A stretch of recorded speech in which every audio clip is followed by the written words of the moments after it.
پیامدهای آبخیزی مدهش بعد کنده شدن سربند نوواکاخوفکا امروز هم مشکلات نو ایجاد میکند.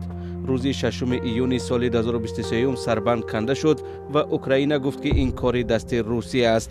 ارتش روسیه آن زمان در اطراف سربند مستقر شده بود، ولی مسکو گفت که کیف در این کار گناهکار است.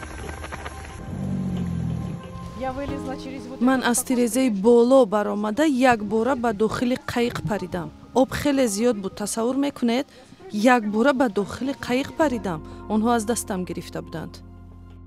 یلنا تا حال به خانه‌اش برگشتن نمیتواند. سال دوم است که خانه گرم نمی شود. مقامات گفتند که اگر سال سوم هم خانه به شبکه گرمیدهی ماند، بنا فرو می ریزد، به خصوص یک بنای بتونی مثل این.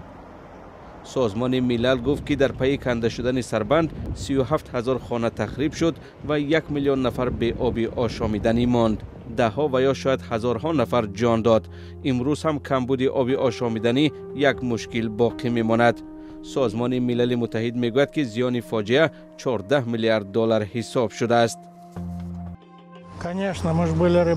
ما ماهیگیر بودیم، ماهی می داشتیم. توری ما آنجا نزد پلیکلینیکای پیشتره بود.